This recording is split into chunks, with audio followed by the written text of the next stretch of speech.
gummy bear.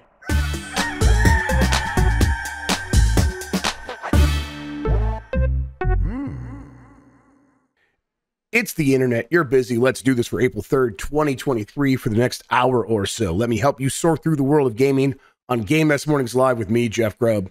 Today, Xbox storage is getting cheaper. The Mario movie is getting good early buzz, and Vin Diesel will have to wait till next year to take over gaming. But first, please join me in welcoming today's co-host to Game S Mornings. It's Mike Minotti from GameSpeed. Mike, how are you doing? Oh, I'm pretty good. It is Monday, but that's okay. We'll get through it.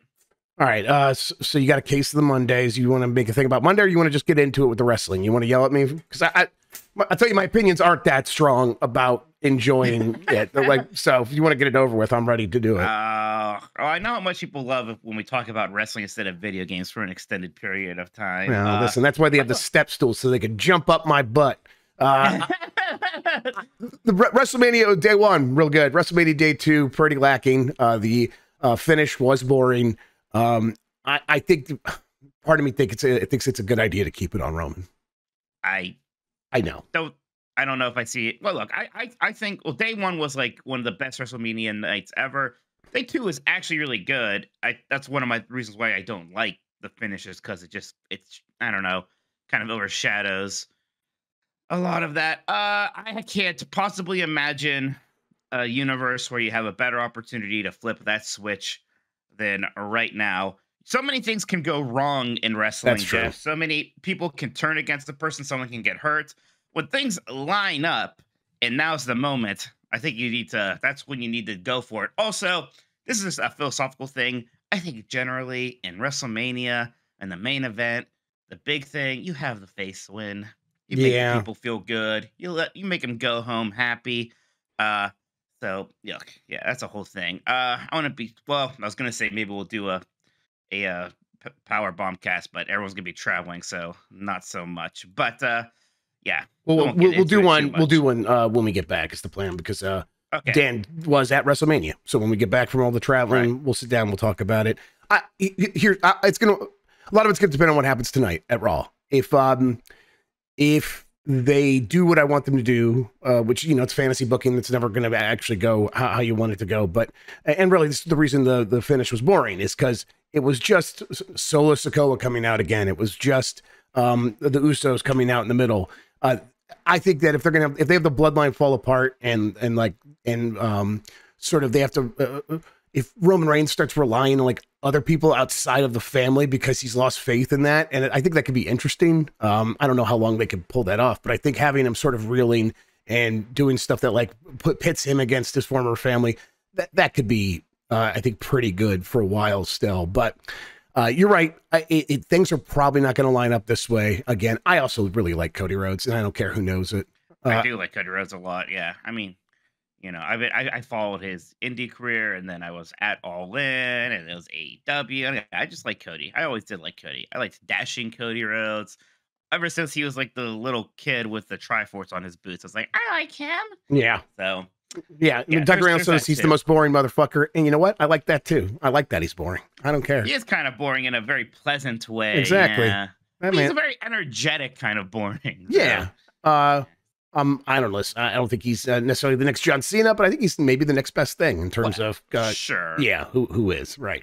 All right. Sorry about all the wrestling. We're gonna get into the show. Before we do, let's explain what we do here. Most weekdays, I, Jeff Grubb, will help piece your gaming life back together. That includes breaking news and maybe even some of our own original reporting.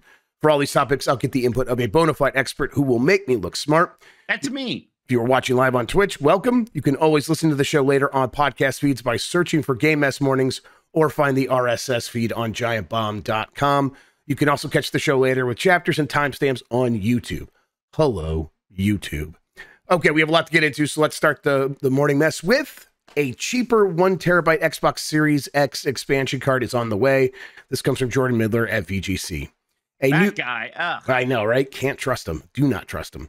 A new 1 terabyte Western Digital expansion card for Xbox Series consoles has appeared online, and it's much cheaper than its competitors. The WD, the Western Digital Black C50 expansion card for Xbox, appeared over the weekend on Best Buy's website. However, it isn't currently available for purchase, and actually since then, it's come down from the website. They've now hidden it again.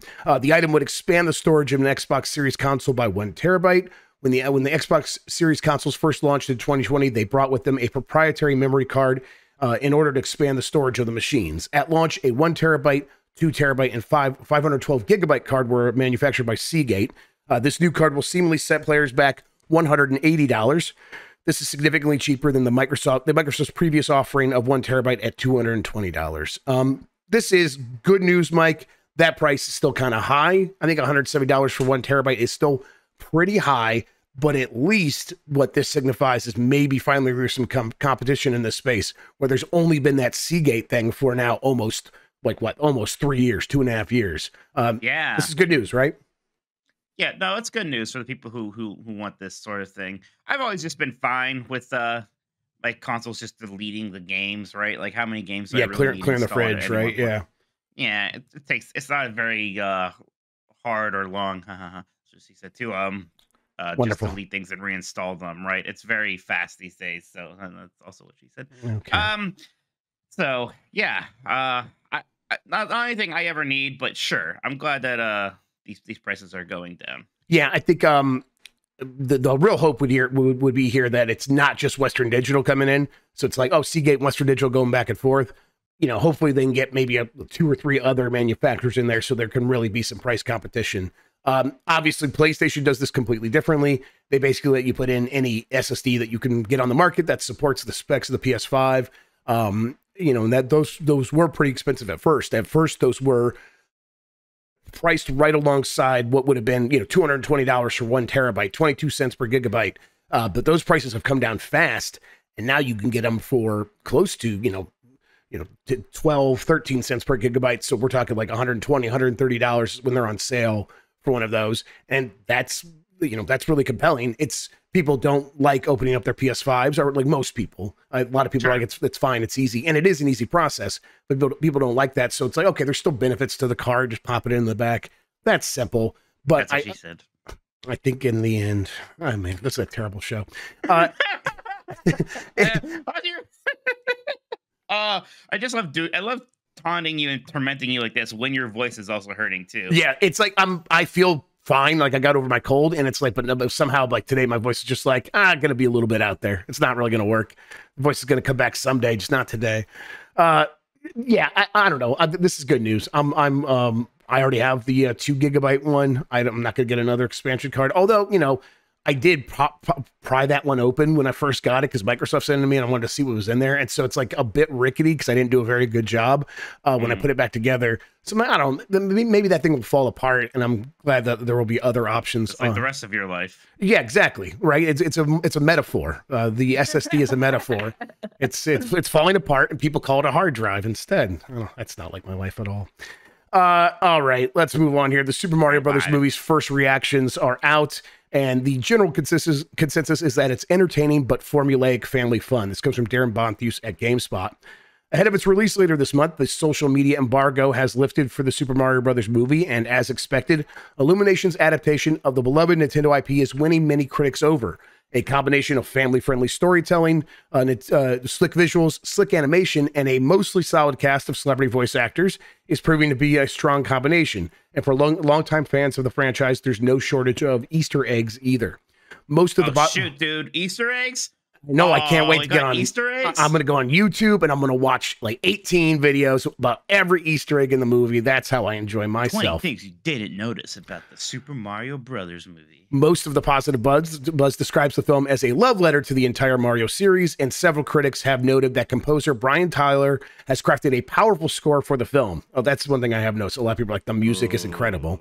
That's good. That's actually very good. I know. I'm like, oh man, I'm going to get that album. But one of my biggest pet peeves is when like they make the movie or the whatever off some game and they just don't use the game music, even though it's iconic and it's great. So, and you can already tell from some of the clips we saw in the trailers, yes, they're leaning heavily into all of that. Good. They are not afraid to mine those wells, and that's exactly what they should be doing. Why else would you be making this movie? It would be like criminal to make this movie and then not just use Koji Kondo's music for the most part. Exactly. For the cast, Jack Black's Bowser and Charlie Day's Luigi's are the highlight of the film, according to critics, while Chris Pratt gives a solid but not remarkable performance as Mario. Right. Overall, you could probably expect this Mario movie to be better than the 1993 film. That's impossible. Okay, I don't know about that. Yeah, listen, I don't trust it either. There's a bunch of people who are tweeting about this. Randy Jones said that he liked it, delightful for kids and fans. That said, it's a Mario movie by Illumination, and I'll leave it at that. Mike, you're maybe a little bit more tapped into animation. What do you think he means by that? Illumination isn't afraid to go from the cheaper gags sometimes. A bit more kind of slapstick. I would normally say farts. I can't imagine. Yeah, I was going to ask you, what is the over-under on Mario farting in this movie? Yeah, or how many farts? They're gonna save that for when Wario shows up, and then it'll be. I can't wait, actually. Okay, yeah. I mean, even just watching the trailers, though, it seemed like Illumination was kind of, holding back a little bit on some stuff. I'm sure some of it still pops up, but and just silliness in general, I'm sure is going to be higher than it would be in, say, your Pixar tearjerker. Sure. Okay. Yeah. So they're trying not to embarrass themselves in front of their new friend Miyamoto, but as soon as Miyamoto is gone, as soon as he dies, they're going to make a Mario movie. It's just all farts. They're going to release the fart cut of the Mario movie, and I can't wait. Yeah, exactly. I mean, they're plumbers, for crying out loud. You realize how badly it hurt them to not have any farts? Exactly. Listen, they were going to make that movie 80% butt crack, and then they had to step back. Eric, well, he has no ass, so there is no crack. That's true, right? Exactly. Yeah. Well, that was the compromise there. Eric Davis says it's the ultimate love letter to every era of Mario. That's stuff that you hear repeated a lot, and a lot of people saying Jack Black's Bowser is good. Jermaine Lucero, who I've read before. I think he's got pretty good reviews a lot of times, not always, but it's he was the one critical reception so far. I really wanted to like it, but I did not. A few solid scenes capture the spirit of the game, but mostly it's an overly goofy, bare bones plot filled with bad jokes and worse song choices. It looks great, but I was more bored and annoyed than entertained. I think overly goofy. That sounds like Illumination. Exactly. It sounds like if the Illumination style is not for you, it might still bounce off. But listen, I'm seeing this thing next week. So, well, this week now, actually. Yeah, God, man, wow. Wednesday. It is happening. Happening. So, yeah. Yeah, and then a lot of the other here's Tim Geddes. We'll round it out with Tim Geddes. The Super Mario Brothers movie was awesome. Teared up from height more than once. The music is the star of the show. Nintendo fans are going to be obsessed. I'm not sure any movie in history has ever had this many Easter eggs, and good ones, he says. I clarified there. I don't like the bad Easter egg. What's a bad Easter egg, you think? What would have been a bad Mario Easter egg? Hotel Mario. Nope, that's also good. Great. Yep, I would love that. Yep. Yeah, that'd be great. I'm very excited, Jeff. I think I kind of know what to expect here. I think I have had known what to expect for a while now. It's gonna be a really fun time. I'd be surprised if it's anything, revolutionary, I suppose. I don't know if it's going to be illuminating. That's an illumination joke. Yeah, for everybody. That. Yeah, I agree. I think that it's probably going to be. I think it's going to be great for families, and it's not. You're right. Not some sort of revelation. I don't think it's got like a real strong chance of winning the animation Oscar or something like that. But I think I'm going to be. Yeah. I think we're probably going to watch it a ton of times as a family. The kids are excited to see it, and so am I. I don't know if it's gonna be like that first Lego movie where like you were expecting something just stupid and goofy, and then it ended up having like all this heart, and it was kind of like this big surprise. Like, oh, this is actually one of the best animated movies ever. Where did that come from? I don't know if it's gonna be that good.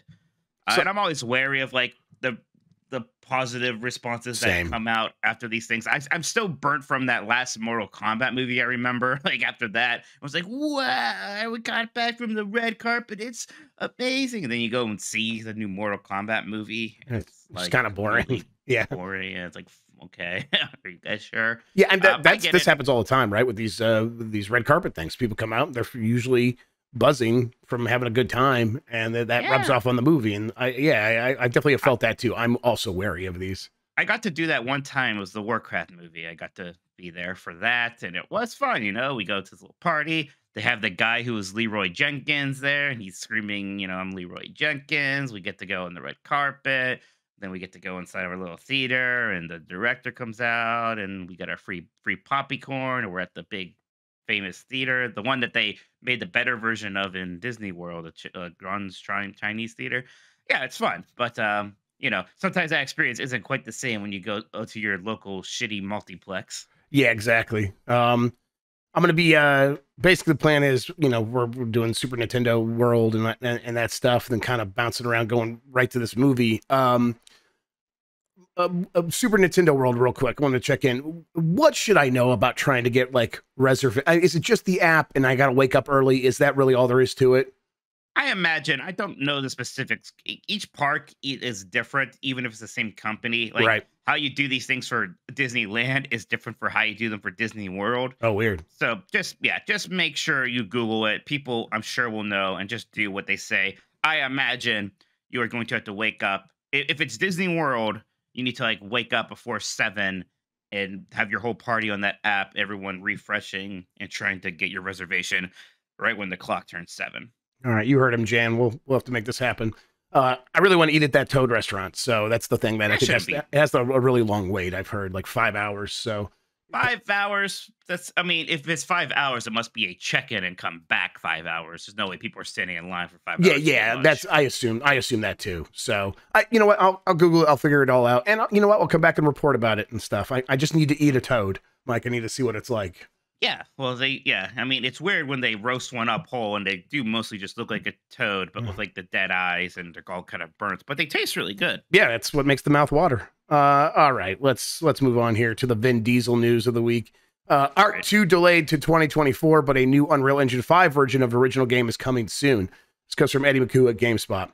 Major changes are afoot for the dinosaur game franchise Ark. Developer studio Wildcard has announced that the sequel, Ark 2, has been delayed to 2024, and the original game's official servers are shutting down soon.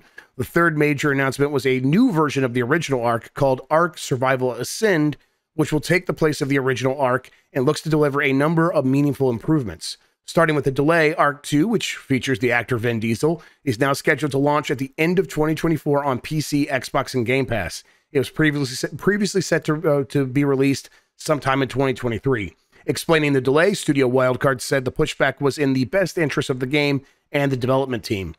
Let's see here. This news will be disappointing to many. We feel it too, but we're confident this heavy decision is the right one, the studio explained. Ark 2 runs on the Unreal Engine 5 engine, and the developers needed more time with the toolset to understand how to best leverage the engine to make Ark 2 as good as it can be, the studio explained. We sincerely apologize for this delay and genuinely appreciate your understanding. Your support and passion are vital to us, and we will continue to work intensively to deliver the ultimate next-gen dinosaur survival experience, Studio Wildcard said. Mike, as a massive Vin Diesel fan, how are you dealing with this? Poorly, Jeff. I'm going to get this year is Fast and the Furious now, which is good. That's like half of the fix I need. Sure. But now I'm not going to get that hot Vin Diesel on dinosaur action for a whole nother year, so I may not make it. How old is Vin Diesel now? Yeah, that's a good question. I don't know. I still feel gross guessing people's age. I'm not like. I just was just curious. Why are you a bad person who's trying to be ageist? Well, I think now we should rank him and knock him down a peg because he's older. He's 55, so he's lost value in the eyes of the public. I'm like, okay, yeah, like he's had this, like, he's been around for a while now. I remember him on Band of Brothers. It's like, it is still weird though. It's was it Band of Brothers or was it Saving Private Ryan? Just trying to help. Saving Private Ryan, you're right. To embarrass yourself. Saving Private. Every other actor in Hollywood was in Band of Brothers. You're right. He was Saving Private Ryan.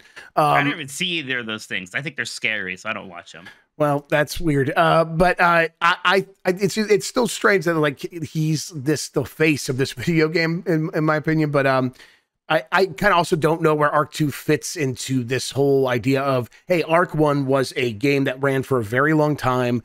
It got 1 million updates, got these huge DLC expansions that everyone showed up for that was a fan of those games. It was one of those big survival games alongside Rust and a handful of others.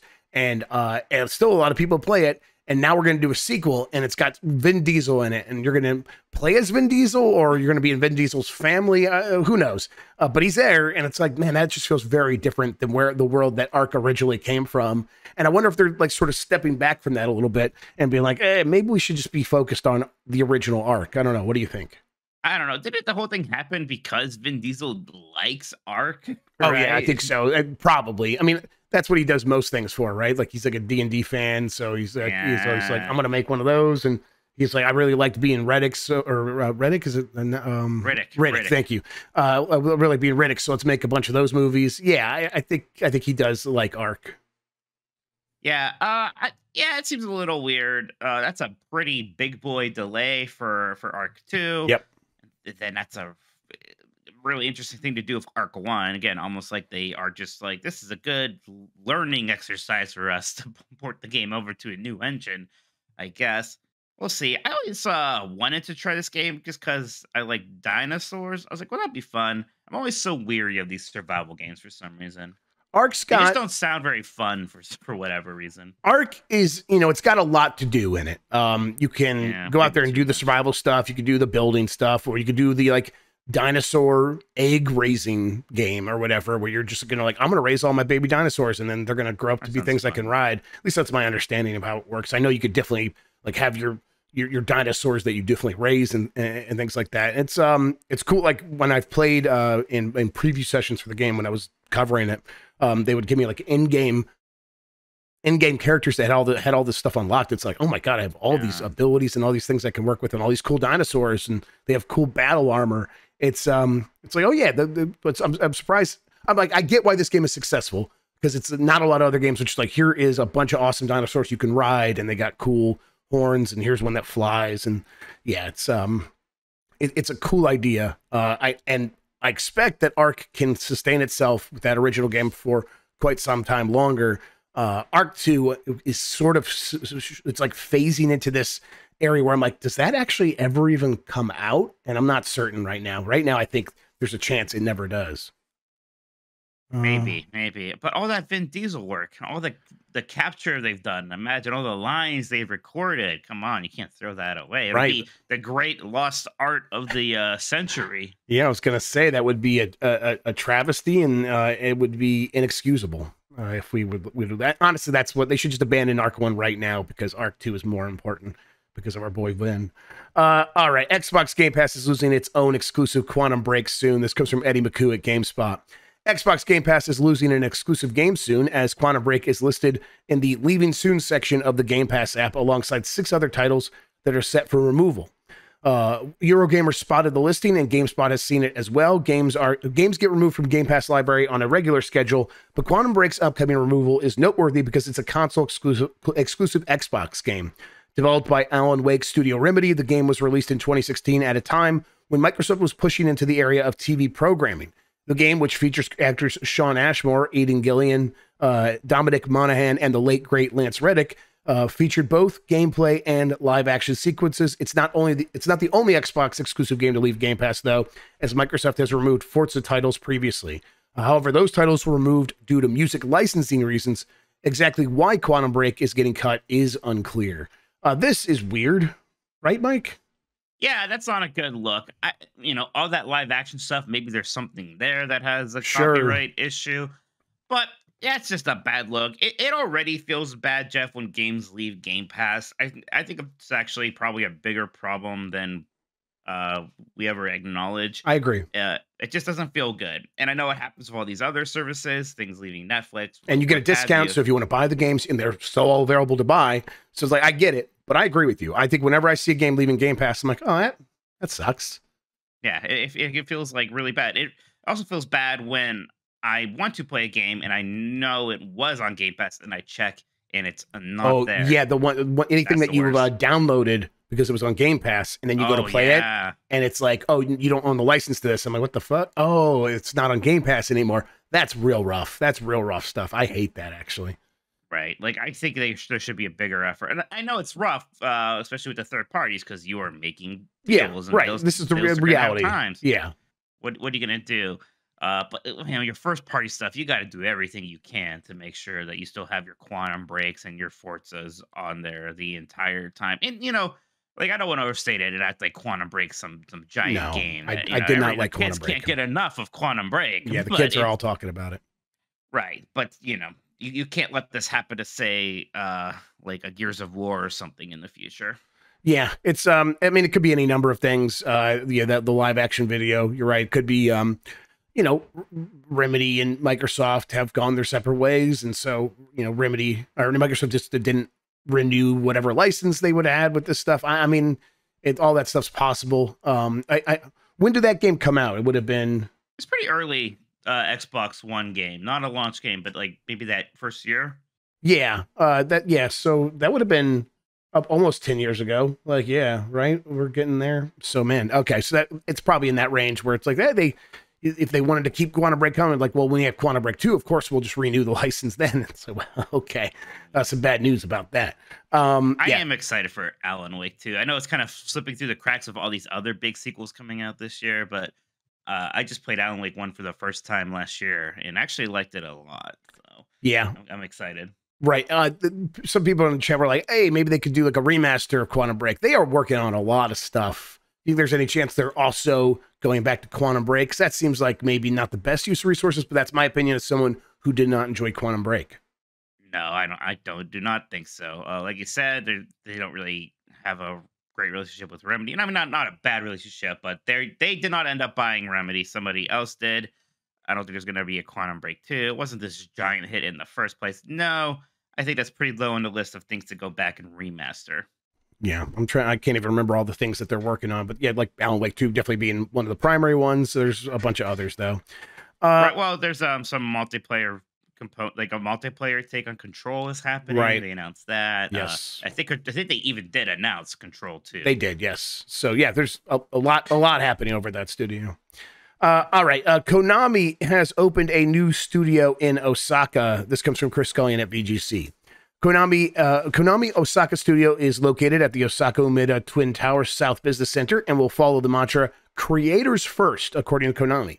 The company says the new studio is characterized by a well-developed environment where creators can demonstrate their full potential and is set up in a location with a convenient transportation access, which, yeah, that's nice. It adds, as the major production center in Western Japan, the facility is fully equipped with motion capture equipments and sound studios necessary for product development. Konami celebrated its 50th anniversary last month and says the Osaka studio is designed to help the company continue sustainable growth in the next 50 years. As well as its newly opened Osaka studio, construction work is also underway on Konami's new next-generation R&D center in Tokyo. Konami Creative Front Tokyo Bay is the name of that studio, which is set to be completed in 2025. Performance capture, sound studios. Is this the Metal Gear studio? I mean, you'd like to hope that there's going to be something Metal Gear related, but it's the AAA studio, right? Yeah. I mean, you can do all sorts of things with this, including working on your Silent Hills and your Castlevanias if you're making some big, expensive Castlevania game. This is we need to make more games like Resident Evil 4, like Capcom's doing. Hey, remember when we were equals with Capcom? Let's just do that again. Hope for the best. I think that's great. Konami used to be one of the best game developers in the world. I like a lot of their games. They have amazing franchises, a lot of which they've just been sitting on for like the better part of a decade now. I'm glad that they are finally going for it. They are really investing in gaming again. They're building some studios. Looks like they're going to have state-of-the-art equipment there. I'm excited for it, Jeff. We've talked a lot about just how good Capcom has been lately. And I know you can't just invest and make yourself into a Capcom, but you have to do at least that much. So I'm glad that they're taking that step. Yeah, I agree. We'll get to it. There's a Capcom story later that's very much related to what we're talking about here. But yeah, I think that you have a new studio and you say that we have a motion capture studio inside of that new development house. That says this is something that they are investing big time in, because normally if that was like, you would just contract that out. That's something you could just contract out. But if you're doing it internally, it must be because you plan to use it a lot and it's big, like it's central to your development for whatever you're working on. this is them getting back into real big AAA games, and not only partnering with external studios, something that they've said they were going to do and have already demonstrated that they're doing, like with the Silent Hill 2 remake and Bloober Team, and likely to be announced the Metal Gear Solid 3 remake, which is almost certainly in development, that Virtua studio in Singapore, which we've been hearing about for years now. That's been with a rumor for years, and it's likely true. So yeah, they're going to keep doing that stuff as well. But what does that lead to? It has to kind of lead back to, and then we can carry things forward. And the only way we can really do that is if we have a team internally that can handle that. And it seems like this is part of that plan. And I welcome it. I really want Konami back on the scene. I want all the developers and publishers that I've loved throughout my life to kind of come back and be strong and be making games in a really good way. And Konami's definitely like at the top of that list. So this is good news. This is interesting. I kind of want to see what this next batch of games from Konami looks like and how they feel after that, because you can see it going bad real quick if they get cold feet about investing and they're like, oh, let's just kind of do it the cheap way. That could be real bad for them. But hopefully they look at Capcom and like, if we do it right, it'll really work out. And if they do it right, then it should. And I'm expecting it to. Man, we were really expecting to finally hear about some more of this Konami stuff at E3 this year. No, that's not happening. Yeah, Konami was going to be at E3. It was like one of the ones that like definitely was going to be there. Konami, so where do they go now? Yeah. Konami Direct. Konami Presents. Konami Connection. I like that. Konami Forward. They probably just end up popping into someone else's show, I guess, if they just have a couple of games. But they did a Silent Hill show, so it's like maybe they can just do their own thing again. So with all these other games, they had like 5 or 6 Silent Hill announcements. If they have like the equivalent of that across a Metal Gear and Castlevania, they could easily do that. So, and I would love it. I would watch that. I'd be very down to see another Konami E3 style experience. That's going to be a tricky proposition when they, doing the Metal Gear Solid remakes. That's relatively easy as making games could possibly be. Making a new Metal Gear Solid without Kojima, presumably without Kojima, it's going to be hard. Even like aside from the fact that you don't have the guy who worked on it, blah blah blah. Just the perception of doing it without Kojima. Like some people are almost going to be offended on Kojima's behalf or something like that. It's going to be a weird situation. Yeah, I wonder if there's any sort of like needle they can thread there, where it's like, hey, we're doing something completely new. It's a reboot that tries to feel different. So, but I mean, then why are you even doing it as a Metal Gear game? Well, I mean, you could do something like Metal Gear Rising, which you definitely could. Yeah, which still feels like a Metal Gear game in a lot of ways, and Kojima was only tangentially involved with that. It's like maybe you don't do the game starring like the untold adventures of Solid Snake, right? Sure. Yeah, maybe. All right, we'll see what happens with Konami and the rest of them in the next couple of weeks. The rest of them, we got summer happening. Nintendo's European website states that they will repair out of warranty Joy-Cons for free. So a quick one from My Nintendo News. Nintendo of Europe and Nintendo UK have never formally recognized Joy-Con drift, unlike Nintendo of America, which started doing free Joy-Con repairs a few years ago. Their official Nintendo support page now informs customers that they will repair out-of-warranty Joy-Con absolutely free. If your Joy-Cons become unresponsive or suffer from the infamous Joy-Con drift, then users in the European Economic Area, the UK and Switzerland, can send them in. Economic area. I know, just the top economic area. I've always been impressed by their areas, especially their economic ones. You can send them in and they'll repair it for free. This is, again, something that you've been able to do in the United States, North America for a very long time now. Mostly because of Patrick Klepek, who reported this and said, hey, if you just send it in, they're going to when I talk to people, like, if you just send it in, they're going to do it and they're not going to give you a hard time. And everyone's like, oh my God, we should all do it. And apparently when that happened, that story came out, it cost a lot of money for Nintendo very quickly, which, hey, good. They made a mistake. They should have to pay for it. But it's like, that was also maybe the reason that they didn't make a similar policy in Europe and stuff like that. But it's like, okay, it's taken years. They've finally got there, and now they officially say that they're just going to fix your Joy-Con no matter what. This is probably due to ongoing legal pressure, right? Yeah, I mean, the product's bad and it breaks a lot, so Nintendo should foot the bill for that. It just makes sense. I know it's like, no, too many people are sending in their broken Joy-Cons and it's costing us money. Well, you should have made better Joy-Cons. Should have made better Joy-Cons. I get that having sort of a built-in timer for when these things are going to break is very useful to a lot of these companies because they want us buying a lot of controllers, because controllers are high profit margin, things that they could sell us. But man, we'll buy a lot of controllers kind of no matter what, even if they do break. Just put the Hall effect in there. All you got to do is put a sticker of a Triforce on it, and people will buy more Joy-Cons. You don't have to worry about that. You don't have to actually break them. Yeah. So my daughter was just the bongos, those GameCube got bongos. That was. She just was sitting in the chair and just slamming on both things with her feet. Yeah, we can't play the bongos right now during Daddy's show. Sorry. Yeah, right. Like, she's mad at me. A little. Well, I mean, we all are mad at you, Jeff. Yeah, I mean, let her cook. Yeah, exactly. Like, what? Why won't you let me code SSD a hard drive or SSD, whatever? It's an SSD. In this house, it's an SSD. You want to get grounded again? I'm just joking, Addy. Of course you would like to finish WrestleMania. You like the Mountain Dew Pitch Black match. I love the Mountain Dew Pitch Black match. You know I love the Mountain Dew Pitch Black match. The problem. All right. Nintendo and mobile firm DNA launch joint venture Nintendo Systems. This comes from Chris Scullion at VGC. Nintendo and mobile firm DNA have launched their previously announced joint venture Nintendo Systems. The two companies announced in November that they were forming a new subsidiary company that would be 80% owned by Nintendo and would open in April. That company, Nintendo Systems, is now up and running as of today, and its own corporate website has launched. Set in Tokyo, Nintendo Systems site describes the company's role as development and operation of systems related to the digital part of Nintendo's business, as well as planning, development, and operation of new services. Mike, we knew about this thing was coming. It's happened here on time. There's a lot more to this website, but it mostly repeats things that we've heard before, and that comes down to this is a company that will work on mostly sounding like internet technologies for Nintendo. Do you have more faith this time that Nintendo plus DNA will turn into some new revolution for Nintendo in terms of its ability to put out internet-based products?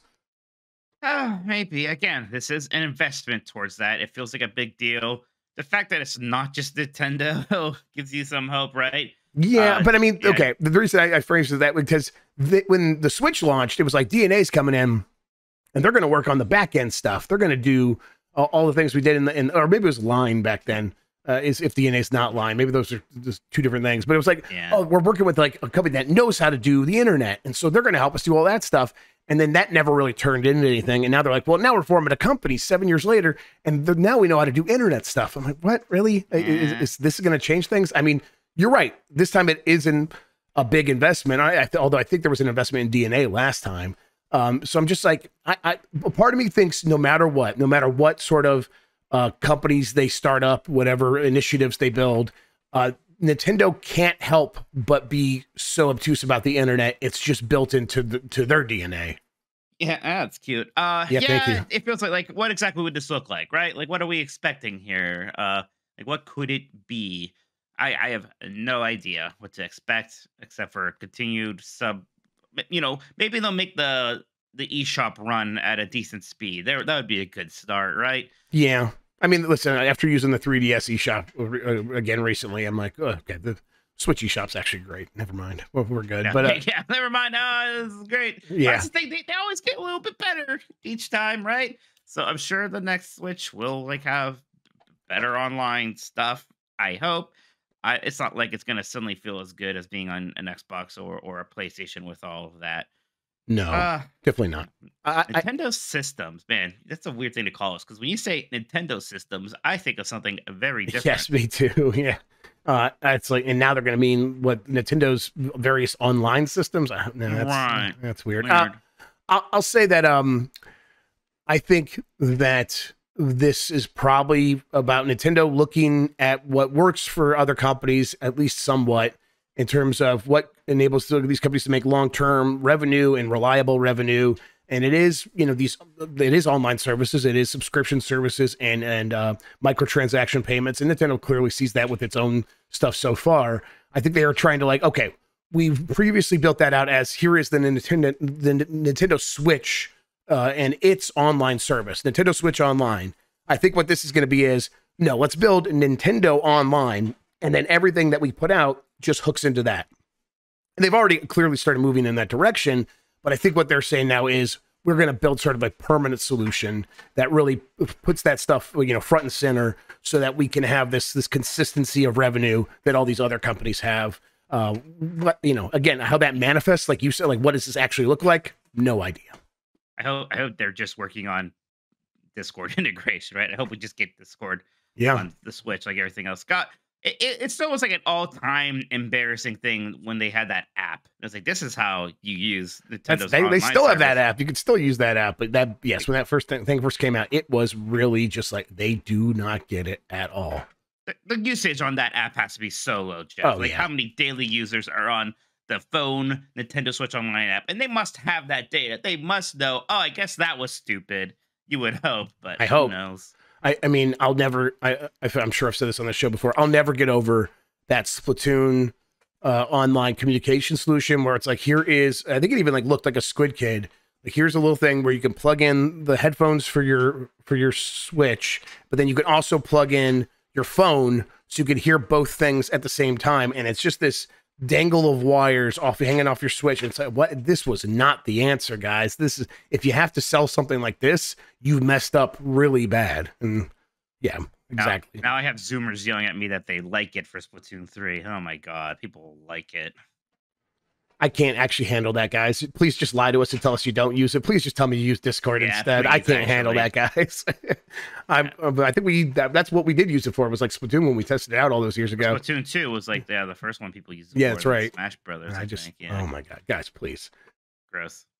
All right. Capcom's share price has hit an all-time high. This comes from Chris Scullion at VGC. As noted by games industry consultant Dr. Serkin Toto, my personal friend, the company's stock hit 4,865 yen, which is about $36.42 on the Tokyo Stock Exchange earlier today. And at the time of this writing, it sits at slightly lower than 4,840.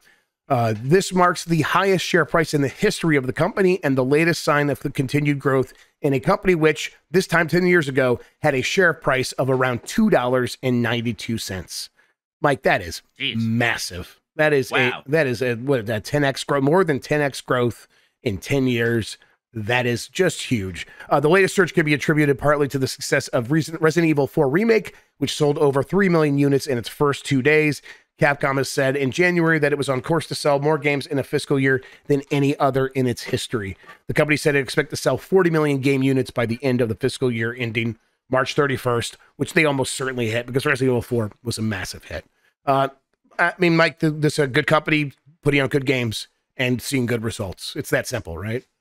Yeah, and I mean, they've been doing great. They just launched one of their biggest games ever with Resident Evil 4 Remake, which is amazing. Yeah, Street Fighter 6 very soon on the horizon.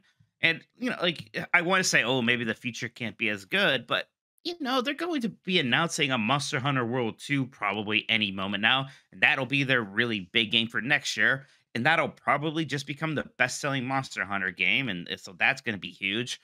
You're probably going to have, I don't know about Resident Evil 9 next year, but you'll probably have that sort of Resident Evil Remake B team release their remake next year, so you have another Resident Evil thing. And you know, and then who knows? There's all these other franchises that they could just tap into. If those wells ever dry up, they can do something like try to make like a big Mega Man game again, and not just a cute retro one. Or you know, you can be like, maybe we'll bring back Dino Crisis. Actually, sure, why not? But even like things like Exoprimal, people like the buzz on that is surprisingly good. Maybe there was actually going to be something to that. Yeah, Capcom is just really firing on all cylinders right now. Yeah, it's you must be if you put out something like Exoprimal and people are like, actually, I think I like this a lot, and it's like, oh wow, okay, that's was not expecting that, because of course not. Like we expect those games to mostly come out and fizzle and have to compete with all these other games and have a bad launch. And so I don't know, people had fun with Exoprimal. You know, we'll see how people how it does when it's actually out. But people who I know that did enjoy it, they were like, no, I played dozens of games, and I was still enjoying it after that. I'm like, okay, all right, then I'll have to check it out for myself. You're right. They will have more Resident Evil remakes. They'll have more new Resident Evil games. I mean, honestly, we'll probably get Resident Evil 9 announced here in the next, not too long, because that's just how fast they've been moving on these things. Yeah, maybe. I still think we'll hear like about the next remake even before that, because we had 2 and 3 remake in between, right? Resident Evil 7 and 8. So I think That's we'll right. have one more remake. Yeah, still. good point. But I mean, still, it's like that's all those Resident Evil games are now set to be even bigger than they would have been before, because Resident Evil 4 will be the best-selling one for quite some time. But they seem well set up to figure out how to build on the success. So yeah, just shout outs to Capcom. Street Fighter 6 probably going to be, I think it's going to be massive for them. So yeah, going to be it's going to be another good year for Capcom. And I expect that line, which we're showing, like that's just going up and to the right for them. It's going to keep going up and to the right for at least the next year or so. And we'll see if that they're able to stock maintain price goes up like another 500 yen each time they show Cammy stretching. Oh man, that's just money in the bank right there. All right. Kirby director explains how Kirby and the Forgotten Land was transformative for the series. IGN's recently released Game Developer Conference interview with Kirby director Shinya Kumazaki wasn't just focused on the topic of Kirby's future. There was also some discussion about Kirby and the Forgotten Land's impact on the series as a whole. IGN asked Kumazaki if they felt that Kirby and the Forgotten Land had been transformative for the series. Kumazaki replied saying that if we're talking about what Breath of the Wild perhaps did for the Zelda series, in that it had a revolution and revolutionized the series, I think Kirby and the Forgotten Land was kind of a turning point, and I think you can consider it as the first step in our kind of ongoing moving forward challenge of now also creating 3D Kirby games. So there, you heard it there. Nintendo said Forgotten Land is Kirby's Breath of the Wild. I hope everyone's happy and not upset about that at all. I mean, I think that this is Breath of the Wild it was the first Switch game. I think it's the Switch effect more than anything else, where it's just so many people love playing games on Switch, and it's the massive family successful console where a bunch of families get it, and then wide audiences get it. So Kirby, who has this mass appeal, can put out a game that is 3D and looks big and expensive, and I think it gets more people excited than ever before. And then this Kirby game can sort of be the biggest Kirby game ever. They are clearly going to keep following this up, right? Oh yeah, they're working on the next 3D Kirby right now, and I'm very excited about that. I had wanted a 3D Kirby game for so long. It really felt due with the Switch era, to the point where when I first saw Star Allies and played Star Allies, that just wasn't hitting for me at all. So I was so happy when they finally did go that direction. And it's great. Like, for the first effort for that, it immediately felt like a fully realized vision. I love Kirby in the Forgotten Land, but there still feels like there's room to grow there with a sequel. There's still some ways they can make it even more complex, more surprising, more interesting. So yeah, I'm really excited to kind of continue down this path for a bit. He says clearly they're not going to only make 3D games, which I think we all could have predicted. It's going to be a mix of 3D and 2D. And also, I said Nintendo said this. He's from HAL Laboratory, which is actually technically not Nintendo. They are separate companies. They also asked, like, hey, when did you get comfortable with the idea of maybe like doing 3D Kirby? And Kamazaki said that it was Kirby's Blowout Blast, which was a 3DS eShop title in 2016.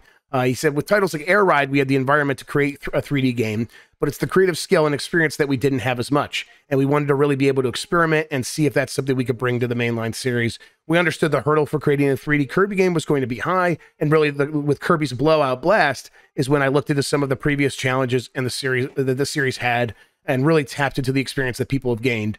The teams have gained while we're developing for that. So yeah, that's fun. I've never played Kirby's Blowout Blast. I don't even remember what that is. And now I don't know which one that is. There's a lot of 3DS eShop games. I know there was one that was kind of like a remake of Kirby 1, but more of like a top-down kind of game. So 3D might be pushing it. I don't know if that is this. Maybe it is. I like the King DDD's like Drum Bash game, the rhythm game. That was fun too. A lot of cool stuff there. All right. Finally, spring sales failed to dethrone Resident Evil 4 Remake. This comes from James Batchelor at GI.biz. These are for UK retail sales, where Resident Evil 4 Remake saw a decline in 69% of 69% of sales week to week, but was still number one on the chart. Even with this decline, it outperformed FIFA 23, FIFA got a 34% increase in sales, and that put it at number 2. And then Hogwarts Legacy was number 3. Call of Duty Modern Warfare 2 rose 2 spots to number 4 thanks to a 58% boost in sales. One of the many titles that benefited from discounts and promotions. Other games on the list include Mario Kart 8 Deluxe, Gotham Knights, which was actually off the chart last week, and it got back up to number 6. That must also have been a sale. I was saying, like, how'd that happen? It's yeah, I think it's these spring sales that are pushing things around. It's like people were waiting for the big discount, and this was the big discount for Gotham Knights, or at least the big one since the holidays, right? Yeah, I mean, this thing here says it had a 999% rise in sales. So yeah, it's not like that was word of mouth. There must have been. Yeah, it must have been like very cheap. It went down. Yes, it went down to like $20 is what Sandwich Jones says. That sounds right. That's the kind of thing where it's like $70. Now it's 20. That's going to move it up. That's quite a discount. Yes, 999% increase in sales. That's still wild. WWE 2K23 was number 4 last week, and this week it was number 7. Super Mario Odyssey, another game that got a pretty decent sale, is number 8. It was number 7 the week before. God of War Ragnarok and then Minecraft round out the list. All right, Mike, I'm going to bring in the poll from last week. Let me do that right now. There we go. All right. Who is the better golfer? John Cena, Paul Bearer, Kane, or Shane McMahon? 37.6% said John Cena. 25.2% said Shane McMahon, which not anymore. 21.9% said Kane. And 15.2% said Paul Bearer. Yeah, Shane McMahon blew out his quad, everybody. That was, I can't believe it runs in the family, Mike. It's just blowing quads left and right. Yeah, you don't blow quads. I think those tear. But yes, point made. I think if you're a McMahon, you blow a quad. That's what it is. You just blow them. That's a girl. I think people are sleeping on Paul Bear here. Then again, you did ask who is the better golfer, and he is dead. So I guess he's not a very good golfer. I don't think that could stop Paul Bear, but fair enough. I agree with that. John Cena, obviously in PGA Tour 2K. So that's what brought this up. That's why we talked about it. But and I think that's very fun. And I agree that John Cena probably is the best golfer out of these, although Paul Bear a clear number 2. Excuse me. No problem. We're having really big muscles makes it hard to have a good swing. Yeah, so there is what's his name? I'm not gonna remember the golfer that is. He's like, I'm gonna get jacked, and my swing is gonna have to be super simple. So unlike Rory McIlroy, for example, who has this like really beautiful swing that swings up and then like loops around, it comes down, and hits the ball perfectly. This big boy guy that has the muscles, he does hit further than anybody else, but he does this perfect like up and back, and it's a straight line. And he does this so he can repeat it every time, but he also does it because his muscles are just too rippling. That's interesting. Yeah, I'm trying. It's like Bryce or Brock. Like literally, he's got it's Brock. Yeah, Lesnar. He's the Brock Lesnar of golfing. He also takes really long on every shot and gets everyone mad. Yeah, he's Large McBig Huge is his name. All right, I got a new poll that I have no idea when we'll get to. Because it'll be when I get back from traveling. But in the meantime, Mike, why don't you tell people where they can find you on the internet and all that stuff? Yeah, go to GamesBeat, check out all of the stories from our team over there. I'm going to be doing my usual podcast with Jeff without him this week because he is traveling. So tune in to Last in the 10 Dogs, 9 p.m. Eastern tomorrow, and Game Mess Decides, 9 p.m. Eastern on Thursday. I will have special, better replacement guests for those shows this week. Wow. I feel like I should do something related to us traveling. Will Dan get sick on the Yoshi ride? There's no Yoshi ride. Will Dan get sick on the Mario Kart ride? Mario. He seems like no, he really likes roller coasters, isn't it? All right. Yeah, he's not gonna get simulators though. But he liked that Transformers ride. That one will get people sick. People get sick on that Harry Potter ride too, but I don't know if you want to write the words Harry Potter in your poll. Yeah, I do not. All right. Ask if Dan. Well, Dan doesn't like theme parks. Ask if Dan's going to like the theme park. All right. He always says he doesn't like Disney. All right. Let's see here. I think he's probably gonna like the cool dude Mario Park. Will Dan actually enjoy Super Nintendo World? All right, there we go. I'm going to post that right now. You better enjoy Water World. We will definitely enjoy the water world at Ride. I can't wait. Or the ride, the show. Yes, no. Maybe so. Maybe so. All right. By the way, apparently, I think for Super Nintendo World, you just had to like pay $20 extra to get in there. Get into what? You in early to Super Nintendo World. Oh, really? Okay. There's like an early access ticket or something you can get. So look into that. We'll do that. Cool. All right. Well, that pulls up now. There you go. I know me and Jan are gonna have a good time. It's that he's always whining, that Dan Reichert. So oh, you know what ride will get people sick is the Simpsons simulator. Actually, look out for that one. Like my kids over here adjusted my adjustable desk, and it started like my whole world started moving, and I got very disoriented. All right, Mike, you told people where they could find you. We're gonna answer this poll again on GiantBomb.com at some point in the future. Speaking of Giant Bomb, today we're actually recording tomorrow's Bombcast because we're going to be traveling. So not much happening on the website today, but look out for stuff going up this week. We will have a voicemail dump truck over the weekend. The whole schedule's messed up, so just bear with us while we get out there and make stuff happen. Mike, thank you so much for spending today talking with me about video games, man. I really appreciate it. You better. And thank you everybody for listening and watching. You're the best audience in gaming. Until next time, have a good one. Take care of yourself, and goodbye. Bye.